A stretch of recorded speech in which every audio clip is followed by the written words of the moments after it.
Halo, selamat bertemu kembali di video Matematika 2A yang diberikan untuk mahasiswa TPB di ITB pada tahun 2021. Kali ini saya akan berbicara mengenai integral berulang.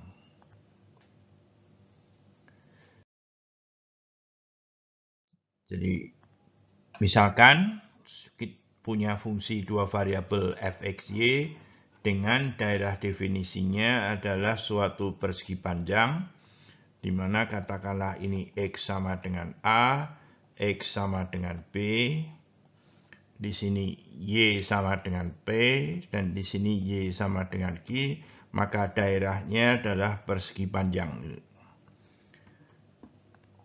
Nah, tentu saja kita dapat mengintegralkan fungsi terhadap masing-masing variabel, ya. Jadi seperti pada turunan parsial. Turunannya terhadap satu variabel. Sekarang kita juga akan melakukan pengintegralan terhadap satu variabel. Jadi di sini misalkan kita akan melakukan pengintegralan terhadap X. Dalam hal ini Y kita anggap sebagai suatu konstanta, ya. Jadi tidak bergantung kepada X. Nah, perhatikan karena ini integralnya terhadap dx, maka daerah pengintegralannya adalah A sampai B, ya. Jadi kalau kita lihat notasi ini, selalu ini berkaitan dengan variabel pertama dan ini adalah variabel yang kedua. Jadi di sini jika f(x,y)-nya itu positif, maka hasil dari integral tersebut dapat dilihat sebagai luas daerah bidang kuning tersebut, yaitu alasnya adalah berada di bidang XOY, kemudian sampai kepada grafik dari set f(x,y) tersebut. Nah, tentu saja kita dapat melakukan gambar ini untuk berbagai nilai y. Ya, perhatikan jika nilai y-nya berubah, maka daerah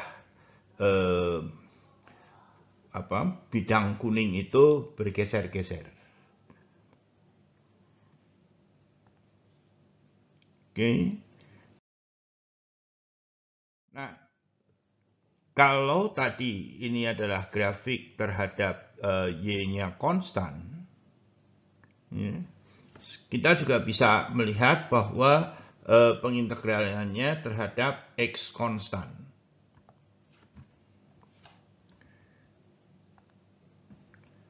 Ya, jadi perhatikan kalau x-nya konstan tapi berganti-ganti nilainya. Ya. Di sini y konstan dan x konstan. Jadi sekali lagi fungsinya seperti itu, serupa untuk variabel y. Ya. Jadi dalam hal ini integral terhadap y itu adalah daerah pengintegralannya P sampai Q. Ya. Kemudian di sini x-nya itu konstan.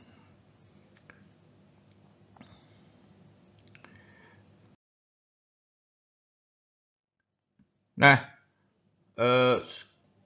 sekarang kita akan melakukan katakanlah terhadap y konstan, ya, terhadap y konstan, maka kita akan memperoleh berbagai bidang kuning ini. Jadi kalau daerah sekarang PQ-nya itu kita buat partisi, untuk mudahnya partisinya sama panjang, sehingga jika nanti n-nya diperbesar, maka titik-titik itu semuanya akan saling mendekat. Nah, jadi tadi kita bayangkan saja kalau f(x,y)-nya positif, maka ini menyatakan luas daerah bidang kuning.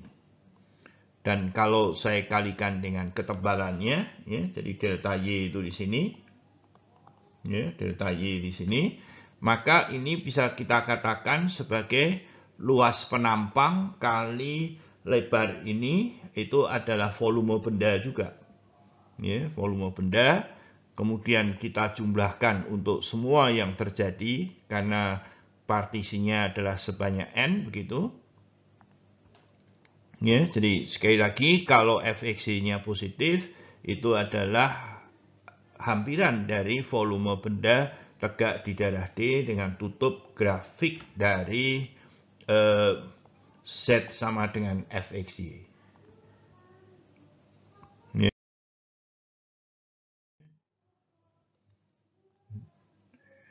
Nah,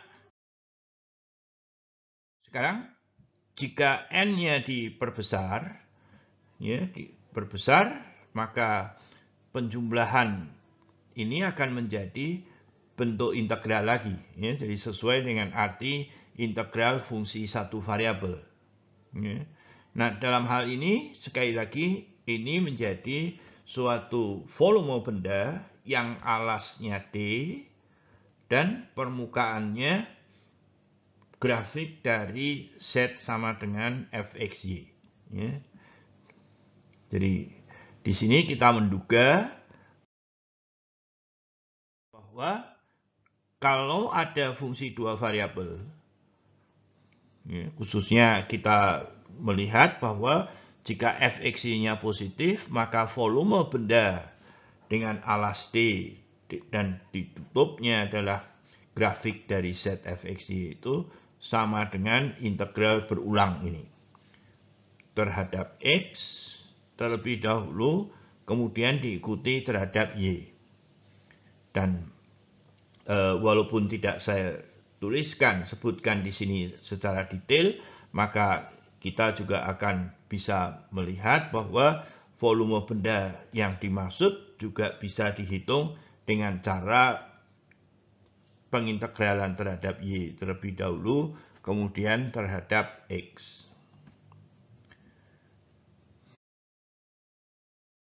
Jadi contoh integral berulang, misalkan kita punya bentuk seperti ini, dan kemudian arti dari integral ini sekali lagi adalah saya berikan ketegasan adanya tanda kurung ini, yaitu integral terhadap X dengan batas yang ada di dalam ini. Dan dy yang di luar itu yang juga di luar ini. Jadi, nah sekarang kalau integral terhadap X, ya 3 ini menjadi 3x, X menjadi setengah X kuadrat, 2Y itu menjadi 2YX. Ya. Kemudian dengan teorema fundamental kalkulus kedua, kita hitung untuk X sama dengan 2 dikurangi dengan untuk X sama dengan minus 2. Detailnya tidak saya lakukan, hasil akhirnya adalah seperti ini. Ya. Tolong dicek, masih bisa salah ini. Nah, kemudian sekarang saya punya fungsi dalam Y, diintegralkan terhadap dy, kita dengan mudah dapat menghitungnya, tapi tolong dicek apakah perhitungan ini benar.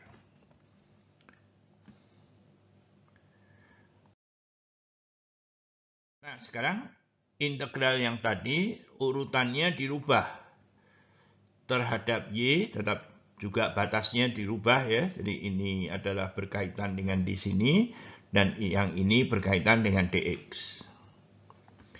Nah, arti dari integral terhadap Y sekarang berubah, yaitu 3 diintegralkan terlebih dahulu terhadap Y menjadi 3Y, X menjadi XY, dan 2Y itu menjadi Y kuadrat. Sekali lagi, dengan menggunakan teorema fundamental kalkulus, kita hitung untuk Y sama dengan 3 dikurangi dengan Y sama dengan 1. Nah, dalam hal ini kita dapatkan hasil seperti ini, kemudian kita hitung terhadap X. Hasilnya ternyata sama. Nah, urutan pada integral berulang tadi, jadi di contoh, ini adalah pengintegralan terhadap Y, kemudian diikuti terhadap X, ya. atau terhadap X dulu, kemudian terhadap Y. Tentu saja perhatikan bahwa batasnya juga berubah. Ya. Nah, pertanyaannya apakah kedua integral ini sama? Kalau berbeda, kapan mereka sama? Ternyata, ya, jika fx-nya kontinu, maka kedua integral tersebut sama. Ya. Kita akan membuktikan ini di pelajaran lebih lanjut. Kali ini, ya, terpaksa Anda harus memberikan kepercayaan kepada saya bahwa ini benar.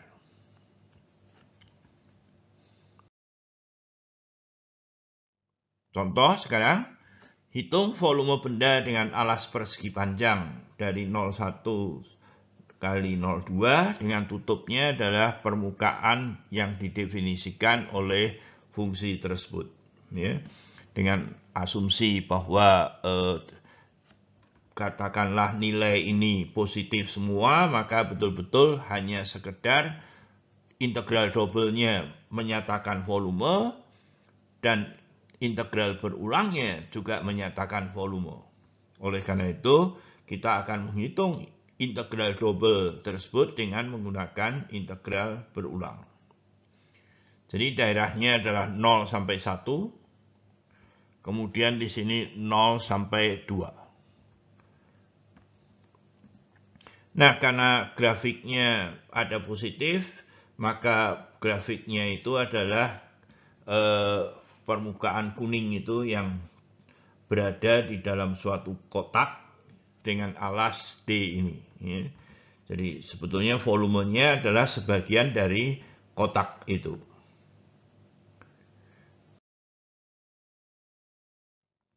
Nah, jadi volume benda itu menurut integral double adalah seperti ini. Ya. Dengan arti dA itu di sini katakanlah perkalian dari dx kali dy. Ya. Kemudian kita dapat menghitung dengan menggunakan integral berulang. Katakanlah terhadap y terlebih dahulu, kemudian terhadap x dulu. Ya. Terhadap y berarti batasnya dari 0 sampai 2, betul? Dan kemudian terhadap x batasnya terhadap 0 sampai 1. Nah, kalau dihitung, saya kira 5y, ya. Kemudian ini menjadi sepertiga y pangkat 3, betul? Kemudian dengan menggunakan teorema fundamental kalkulus, dia akan punya bentuk seperti ini. Saya kira ini tinggal dilanjutkan. Nah, tadi adalah pengintegralannya terhadap x y dulu ya. Sekarang kita akan melakukannya terhadap x terlebih dahulu. Jadi integral terhadap x menjadi 5x, xy kuadrat menjadi setengah x kuadrat y kuadrat. Kemudian dengan teorema fundamental kalkulus, kita hitung untuk x sama dengan 2 dikurangi dengan x sama dengan 0. Hasilnya adalah seperti ini. Tolong dilanjutkan dan yakinkan bahwa kedua hasil tersebut harus sama. Nah, sekarang untuk menghitung integral double, sekali lagi ternyata jika fx-nya itu kontinu, maka integral double ini dapat dihitung dengan menggunakan integral berulang. Ya. Jadi jika fx-nya itu positif, kita sudah bisa melihat bahwa hal ini terjadi dengan melihat bahwa keduanya menyatakan volume benda yang sama. Ya. Nah, secara umum, jika fx-nya itu bisa positif, bisa negatif, maka bendanya tidak ada, ya, tetapi bisa ditambah dan dikurang begitu. Oke. Nah, sebagai penutup, ujilah pemahaman Anda untuk melakukan jawaban dari soal-soal ini. Ya. Apakah integral berulang ini dapat ditukar urutannya, khususnya soal nomor 2 ini. Kemudian pada soal video ini tentu utamanya adalah jika diberikan benda, deskripsi dari suatu benda, apakah kita dapat menghitung volumenya. Nah, terima kasih khususnya kepada slideku yang sudah memberikan template. Kemudian jika ada pertanyaan mengenai video ini, silakan tuliskan di kolom komentar.